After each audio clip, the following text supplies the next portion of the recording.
Okay, so what we were had beam is an horizontal member. So in structure आप कोई भी building में देखते हो जो हॉरिजॉन्टल मेंबर जो लोड ले रहा है, ठीक है, स्पेसिफिकली जो लोड ले रहा है उसे हम लोग बीम बोलेंगे. What is the function of the beam? Beam will take the load of the slab का लोड जो हम लोग घर पे रहते हैं, slab will put its load on the beam. अगर हम लोग टेक्निकली देखेंगे तो बीम,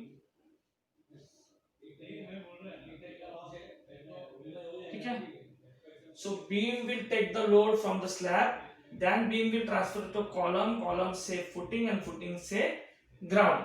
ठीक है, so it's a process. मेरा slab से वजन beam पे जाएगा. So my slab is resting on the beam, my beam in turn resting on the column के ऊपर वो बैठेगा.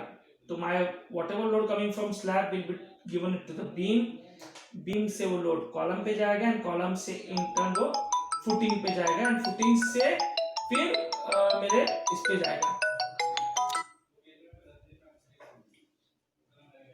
ठीक है, सो बीम जैसे कॉलम्स के अलग अलग नाम से, वैसे बीम्स के भी अलग अलग नाम है. ठीक है, beam generally is called RCC में वो सेम रहेगा, लेकिन अगर स्टील में रहेगा तो उसको गर्डर बोलेंगे.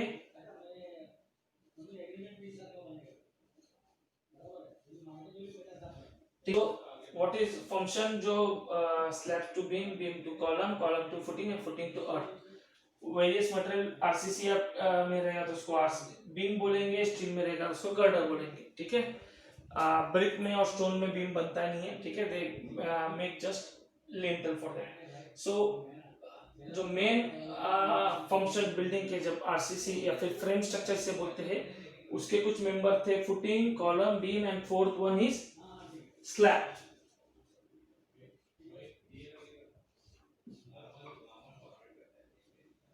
ठीक है, स्लैब सबको पता रहेगा. इट्स अ हॉरिजॉन्टल मैट जिसके ऊपर अभी हम लोग खड़े भी है. ठीक है, हर एक बिल्डिंग में यूज होता है. जो ऊपर वाले लेवल पे जब आता है स्लैब जिसके ऊपर हम लोग चलते हैं, so it's called a slab.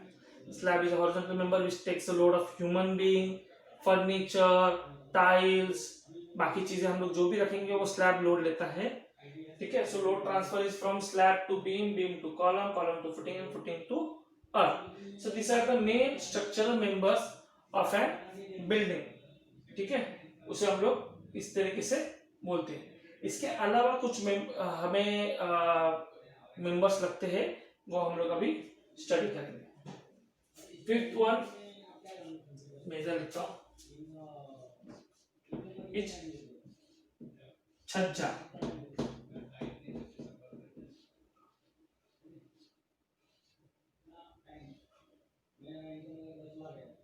ठीक है, छज्जा ये वर्ड बहुत सुना होगा. छज्जा क्या होता है? जब मेरे विंडो के ऊपर बाहर प्रोजेक्शन आता है हम लोग उसे छज्जा बोलते हैं. What is the requirement of छज्जा?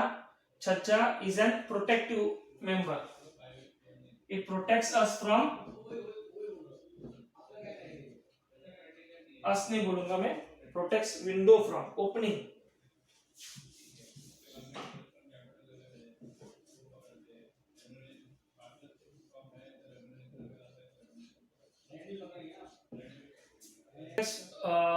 Opening from rain and sun. किससे बचाता है? सन से एंड रेन से. Rain, it's an horizontal projection outside the building. ठीक है, अगर मेरी कोई बिल्डिंग है और ये उसकी विंडो है, सबके घर वहां पे ऑलमोस्ट जो बिल्डिंग में रहते हैं उनके घर पे वो छज्जा रहेगा. व्हाट इज छज्जा? Horizontal member projection outside the building. ठीक है, बिल्डिंग के बाहर जाएगा. उसका मेन फंक्शन है उसका प्रोटेक्ट अस फ्रॉम और protect opening from rain and sun. ठीक है, द नेक्स्ट एलिमेंट इज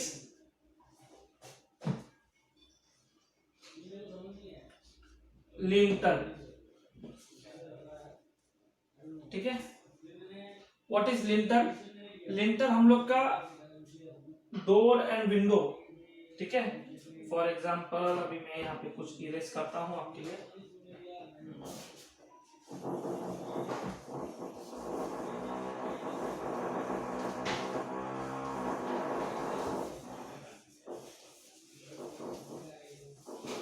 ठीक है, 6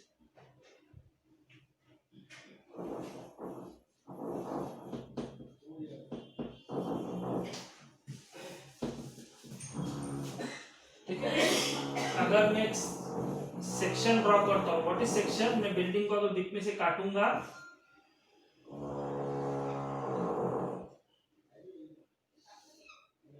ठीक है, एंड देयर इज एन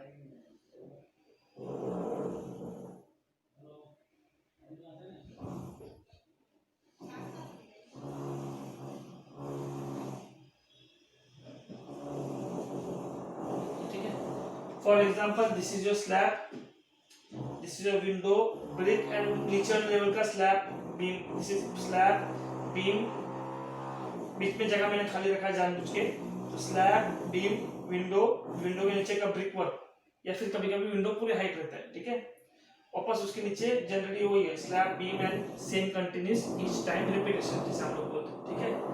अभी क्या होता है, ये विंडो के ऊपर मैं ब्रिक वर्क दूंगा तो window is not design to take the load of any brick work या फिर एनी बिल्डिंग का मटेरियल का कुछ भी लोड डिजाइन करने के लिए लोड लेने के लिए डिजाइन नहीं होता है। तो window is just an member हम लोग ओपनिंग चालू बंद करेंगे, लेकिन अगर जैसे ही मेरे विंडो के ऊपर ब्रिक वर्क या फिर और कुछ भी आ जाएगा तो वो लोड नहीं ले पाएगा और वो बेंड होके गिर जाएगा या फिर टूट जाएगा।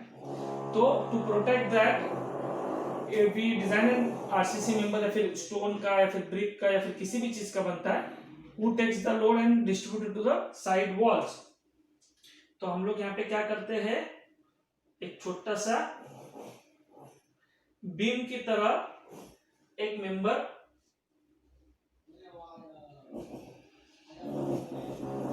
ठीक है, एक मेंबर डिजाइन करते हैं जो बीम के ऊपर, बीम के विंडो के ऊपर बैठेगा and which will be taking the load about the window and distributing it to the side walls. तो यहाँ पे अगर दीवार रहेगी तो इसका लोड कौन लेगा, लिंटर लेगा, ताकि विंडो के ऊपर लोड नहीं आएगा, ठीक है। फॉर एग्जांपल मैं वैसे ही और एक स्केच बनाता हूं, ठीक है।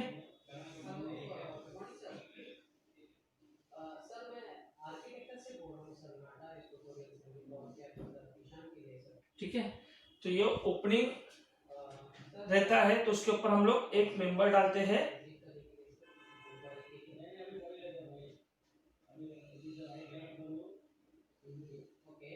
ठीक है, अंदर दीवार के अंदर रहेगा, ठीक है, ताकि इसके ऊपर का जो ब्रिक वर्क है, जो ब्रिक वर्क का लोड है वो विंडो पे ना आए and it is easily distributed on the side walls, ठीक है। So that is called as lintel. Lintel is about always about the any opening like door window या फिर सिर्फ पैसेज का ओपनिंग रहेगा तो वहां पे लिंटर होता ही होता है। In many times in our city generally हम लोग को लिंटर बहुत कम देखने को मिलेगा, बिकॉज वी हाइट कम होता है तो बीम उतना नीचे तक आ जाता है and beam is acting as an beam also and lintel also. तो सिटी में शायद से आपके जहाँ पे आप रह रहे हो स्ट्रक्चर में शायद से आपको लिंटर ओपनिंग के ऊपर ना मिले, ठीक है। ऐसा नहीं कि नहीं है, वो नाउ इन दिस केस वो बीम का लोड रोल डबल हो गया, it is acting as a beam as well as lintel. लेकिन अगर आप कोई बंगलोज में या फिर आप रूरल एरिया में जाओगे तो आपको बीम एंड लिंटर अलग अलग इजीली दिखाई देंगे,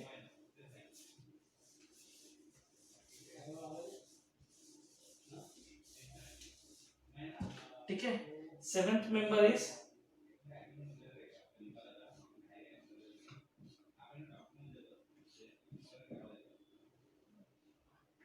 सिल। सिल इज एन एरिया जहां पे आपके डोर बैठेंगे या फिर विंडो बैठेगा, ठीक है, नीचे वाला जिसके ऊपर वो जाके शिफ्ट होगा, ठीक है, या फिर किसी ओपनिंग का। फॉर एग्जांपल अगर इसमें बात करेंगे तो मैं यहाँ पे उसका एक ग्रेनाइट का या स्टोन का या आरसीसी का सिल बनाऊंगा, ठीक है। तो विंडो के ऊपर प्रोटेक्टिव रहता है जनरली, वो लोड टेकिंग जनरल नहीं, वो लोड टेकिंग ही रहता है, लेकिन विंडो के ऊपर रहता है, उसको हम लोग लिंटर बोलेंगे। सिल is not taking the load as such, but it's create an surface for the window to sit properly in one level, ठीक है। जनरली हम लोग ब्रिक वर्क या प्लास्टर करेंगे, वो लेवल भी नहीं रहता, लेकिन विंडो को तो एल्यूमिनियम का या वुड का, स्टील लोखंड का विंडो बनेगा, वो स्ट्रेट रहते हैं। तो surface, to make the surface straight even we make it either with the concrete, brick, sorry brick का नहीं बनेगा, concrete, steel, stone, wood, किसी भी चीज का हम लोग सील बना सकते हैं। Even lintel we can make it from any material, ठीक है। So these are the 7 member. 8 is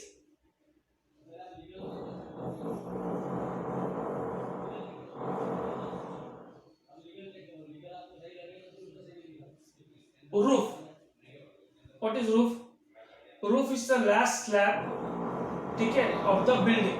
So either it's a flat or it's a sloping, so it will be called as roof, because उसको दो काम कर रहे हैं। तो last होने की वजह से उसको बारिश भी सहन करनी है और ज्यादा धूप सहन करनी है, ठीक है। तो we call it as roof plan या फिर roof अलग से बोलेंगे। that's the last slab, or either might be flat or sloping, so we will call it as roof, made out of same material, जो slab जिसका बनता है उसी का, mostly RCC like reinforce cement concrete, उससे ही बनेगा। तो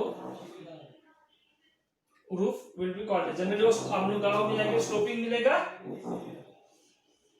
जहाँ पे बारिश बहुत है वहाँ पे स्लोपिंग मिलेगा, ठीक है, पिच रूफ या फिर इसको बोलते हैं। एंड सिटीज में आप जनरली देखोगे तो फ्लैट, जहाँ पे टेरेस मिलता है, टेरेस स्लैब मिलते हैं, उसको रूफ स्लैब भी बोलते हैं।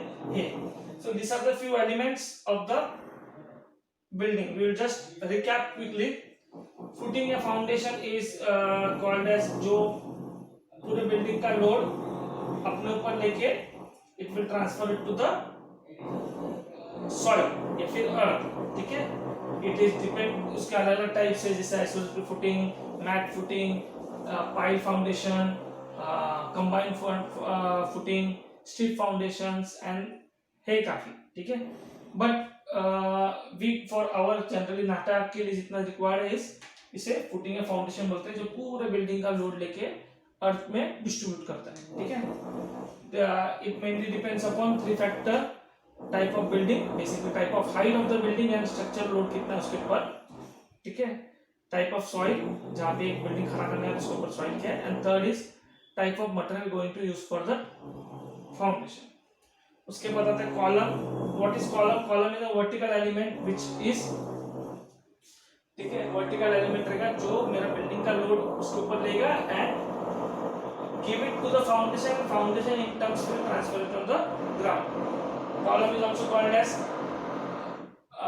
कॉलम, पोस्ट, अगर वुड में रहेगा तो पोस्ट, ब्रिक में रहेगा तो पियर, स्टील में रहेगा तो tension. But even though there are different names for different material, the function remains the same, ठीक है। Beam, beam is an horizontal member, ठीक है, जो मेरे बिल्डिंग का लोड लेगा, मतलब स्लैब का लोड बीम पे आएगा, बीम का लोड कॉलम पे, कॉलम से फाउंडेशन पे, फाउंडेशन अर्थ पे, ठीक है। अपन beam is an horizontal member, it is also called as girder in steel, ठीक है। एंड लास्ट, इसका लास्ट नहीं but next member is slab. तो स्लैब ये हॉरिजॉन्टल मैट जिसके हम लोग खड़े हैं अभी भी, ठीक है, या फिर बहुत सारे जिसका ग्राउंड फ्लोर नहीं अपर फ्लोर पे है, तो वी लिव्स ऑन स्लैब, तो ये लिख रहा है स्लैब दिख रहा है। तो slab takes all your load like humans, furniture, other things, जो भी रहेगा मूवेबल अनमूवेबल लोड कौन लेता है? Slab. Slab will turn that load to the beam, beam will pass the load to the column and column will pass the load to the footing and footing in terms will pass to the ground. These are the main structural elements which are being part of the frame structure. हम लोग अब इसके जैसे मैं ये उसके frame structure के ऊपर आ जाऊंगा। Next element which are directly not related to framing of the building but are elements of the RCC building. One is lintel, ठीक है। लिंटर इज क्या? जो विंडो के ऊपर मेरा एलिमेंट रहेगा which takes the load above the window and pass it on to the side walls या beam या कॉलम, किसको भी, ठीक है। बट ये विंडो के ऊपर वाला मेंबर ही होगा, ठीक है। नेक्स्ट मेंबर इज छज्जा। छज्जा इज व्हाट एंड मेरे जो ओपनिंग के ऊपर आएगा, ठीक है, it protect us from rain and sun, ठीक है। छज्जे का काम वही है, उसको सिर्फ प्रोटेक्शन देने के लिए बाहर निकालते हैं, ठीक है। हम लोग ऑलमोस्ट बहुत सारे बिल्डिंग में आपको छज्जा मिलेगा। It can be made of RCC, steel, पतरा, anything, only the work remains the same, protection. Sill, sill is a part below the window और डोर, जहाँ पे एक लेवल सरफेस बनाया जाता है ताकि विंडो डोर उसके ऊपर बैठ सके, ठीक है। It is a non taking load taking member, उसको कुछ लोड से कुछ लेना देना है नहीं। And eighth one is the roof. The last slab of any building is called as roof. The roof can be in flat और in sloping, ठीक है। I hope this is clear to you. We will be next going into the frame structure and load bearing structure.